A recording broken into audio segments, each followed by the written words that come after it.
injusticia cometida en contra de uno es una amenaza en contra de todos. Justicia y perspectiva con Isabel Herrera.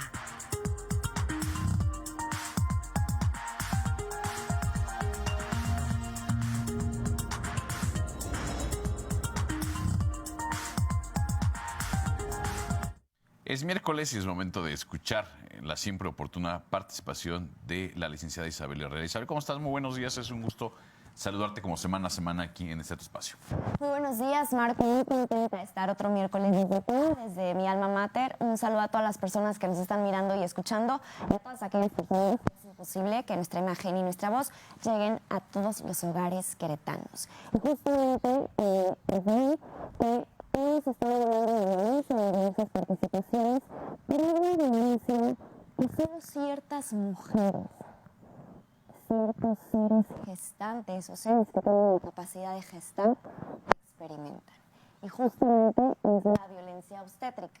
Es muy común que las mujeres se sientan solas y desbordadas por su nuevo papel de madres y que una sensación de vacío y tristeza se apodere de ellas tras haber dado a luz. Entonces, si reciben un trato deshumanizado por parte del personal sanitario, esta sensación se acentúa. ¿Qué es violencia obstétrica? Bueno, esta sucede en el ámbito de la atención obstétrica por parte de los servicios públicos. Si me permites tantito, mi estimada Isabel, vamos a cambiarte el micrófono. Tenemos ahí un pequeño problema técnico que ya está resuelto. Ahora sí, por favor. ¿Sí? Sí, ya. Estamos listos. ¿De retache? Bueno, les compartía justamente que la violencia obstétrica sucede en el ámbito de atención obstétrica justamente por parte de los servicios públicos o privados que ofrecen salud y consiste en cualquier acción u omisión por parte del Sistema Nacional de Salud que cause una afectación, un daño físico o psicológico durante el embarazo, el parto o el puerperio.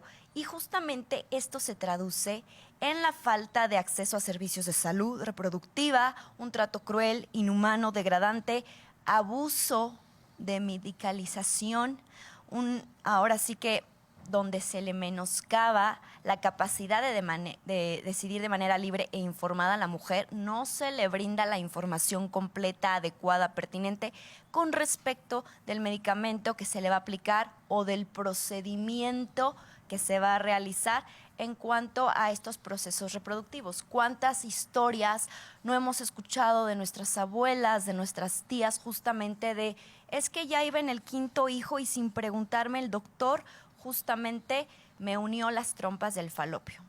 Yo ya no me pude volver a embarazar, pero nunca me consultaron.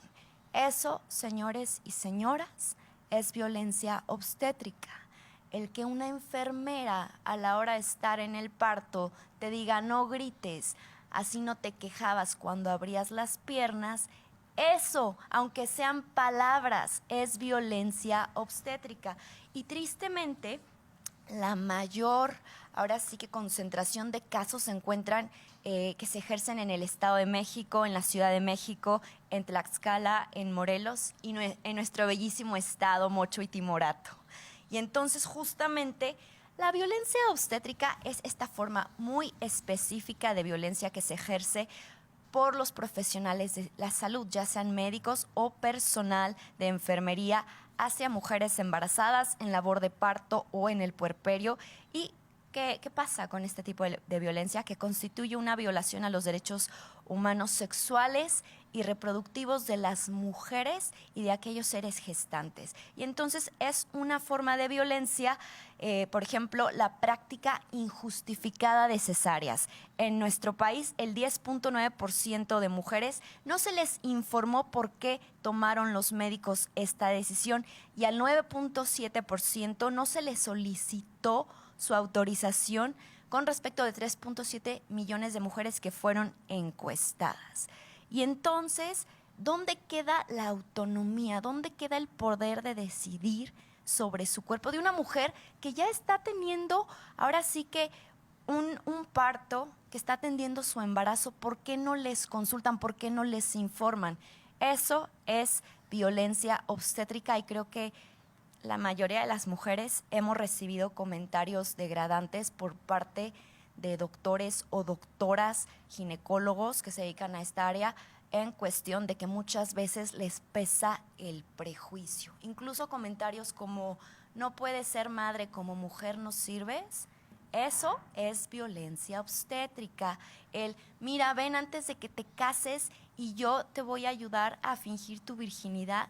Eso es violencia obstétrica y eso pasa aquí en el estado, sobre todo les decía en este estado Mocho y Timorato, que tiene los índices más altos de violencia de género en todas sus modalidades, pero que aún así opta por no legislar con respecto de la despenalización del aborto, aquí para En Orejitas. Y justamente estas situaciones de violencia que experimentan las mujeres o seres con capacidad de gestar, estos son unos ejemplos: maltrato físico, humillación, abuso verbal, procedimientos autoritarios para imponer un método anticonceptivo a las mujeres o para realizar una cesárea, violación a la confidencialidad, a la privacidad, obtención del consentimiento de forma involuntaria o con información incompleta, negación de un tratamiento o justamente el que se retenga a la mujer y al recién nacido porque no ha sido cubierto el pago, que se le retenga en las instalaciones hospitalarias.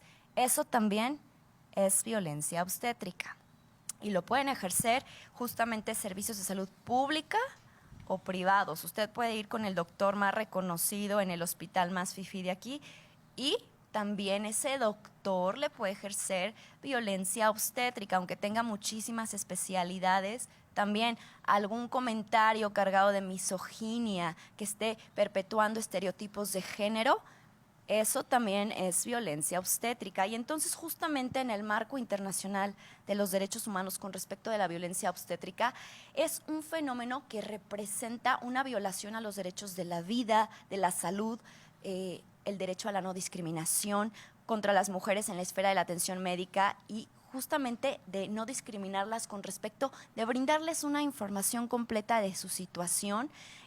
Por ejemplo, tendríamos que revisar la sentencia de la Corte Interamericana de Derechos Humanos, Brites, Arce y otros contra Argentina, así como el artículo 7º de la Convención Belém do Pará y el artículo 26 de la Convención Americana de Derechos Humanos. ¿Por qué?